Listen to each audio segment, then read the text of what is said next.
Okay, let's dive right into this. Welcome to This Explainer, where we're going to unpack a highly analytical legal debate from ancient dietary law. Today, we're looking at this really fascinating intersection of culinary mechanics and legal theory, specifically the mechanics of flavor transference.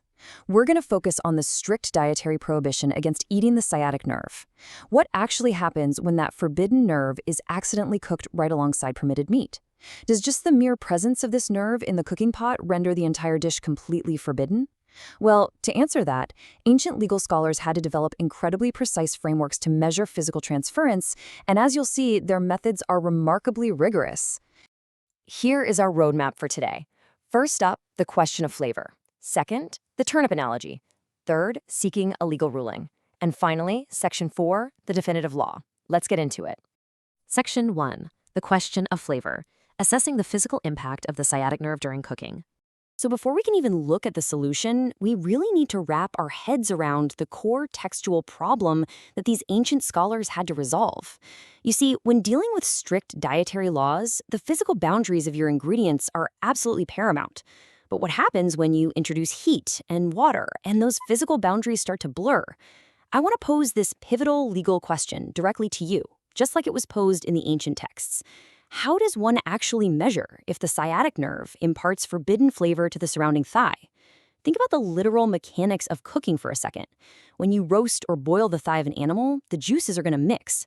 If the sciatic nerve, which, remember, is strictly forbidden to eat, is still sitting inside that thigh during the cooking process, we have to figure out if its essence has seeped into the permitted meat.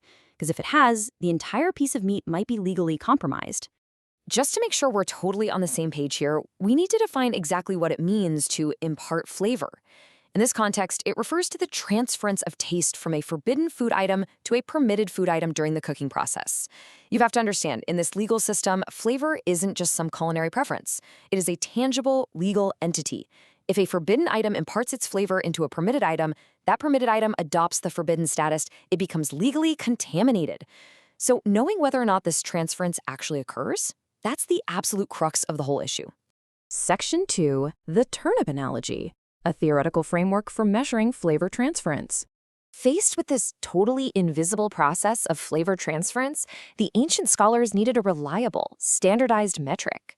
They literally needed a way to measure the unmeasurable. And honestly, their solution is pretty brilliant in its simplicity. The initial legal text sets up this analogy by mapping out two variables. On the left, we have our actual real-world problem, the forbidden sciatic nerve embedded inside the permitted thigh. On the right, we have the theoretical measuring tool, meat and a turnip. Now, you might be wondering, why a turnip? Well, because turnips are basically the ancient world's ultimate flavor sponges. If you cook meat with a turnip, the turnip will undeniably take on the flavor of that meat. So the exact rule established by this initial analogy is this. It has to be measured like meat cooked in a pot with turnip heads. If we calculate that an equivalent piece of meat would successfully impart flavor to a turnip of that size when they're cooked together, then we simply must assume the sciatic nerve has imparted its flavor into the thigh. And as a result, the entire thigh becomes forbidden.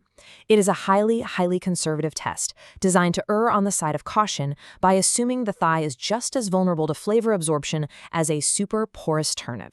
But then we get this massive pivot in the legal debate. We have this elaborate, stringent turnip analogy all set up, and a dissenting voice enters the record.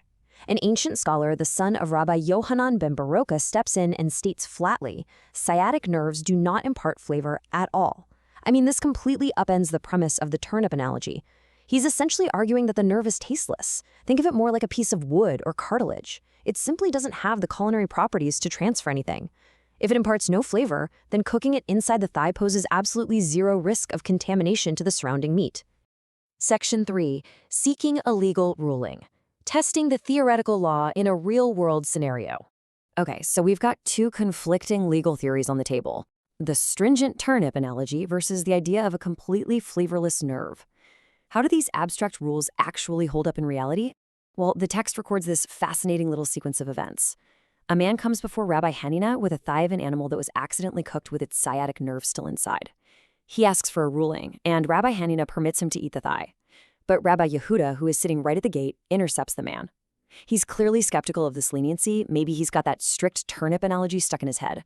So he tells the man to go right back and ask again, suggesting that maybe Rabbi Ḥanina didn't fully grasp the circumstances of the cooking. When the man returns, Rabbi Ḥanina firmly reiterates his initial ruling. And Rabbi Ḥanina, he does not mince words. The text quotes his blunt reaction to being questioned a second time. Who is this person who is bothering me? Now, this isn't just some display of annoyance. It perfectly demonstrates his absolute unwavering certainty in his legal interpretation. He fully understood the question the first time around, and his legal analysis does not require a second review. He knows exactly which side of the theoretical debate he stands on. Rabbi Ḥanina then instructs the man to go back to Rabbi Yehuda at the gate and deliver these highly practical implications. First, he states it as an established fact. Sciatic nerves do not impart flavor. And because of this physiological reality, the second point naturally follows. The individual simply needs to identify and remove the sciatic nerve from the cooked dish. That's it. Finally, once that physical nerve is discarded, the surrounding meat is entirely permitted for consumption. There is absolutely no phantom contamination you need to worry about. Section 4. The definitive law, the established legal consensus, and practical application. So we've seen the theory, we've seen a decisive ruling, but how did the broader legal community actually settle this for everyday practice? The text offers us this really incredible glimpse into how subsequent scholars navigated the whole thing. When people came to Rabbi Ami with this exact same issue, a thigh cooked with the nerve, he found himself in a bit of a bind. Personally, he did not hold by the lenient ruling. He likely still harbored concerns that aligned with that strict turnip analogy. However, he also recognized the sheer weight of the opposing lenient precedent. So, rather than rule stringently and forbid the meat for everyone else, he deferred these cases to a colleague, Rabbi Yitzhak ben Halav, who is known to rule leniently on this issue. It's just a remarkable example of a scholar respecting an established leniency even when it conflicted with his own personal stringency. The text concludes its dialectical progression by stating the definitive summary. The established law dictates that sciatic nerves do not impart flavor at all. The stringent turnip analogy, while intellectually rigorous for sure, was ultimately set aside in favor of the physiological assessment that the nerve is just a tasteless entity. The law relies entirely on the physical reality that no transference occurs. I want to leave you with this final provocative thought to ponder.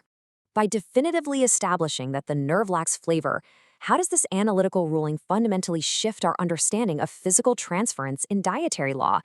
I think it shows us that these ancient frameworks weren't just based on some blind strictness. They were highly calibrated systems that actively distinguish between a chemical exchange of flavor and mere physical proximity.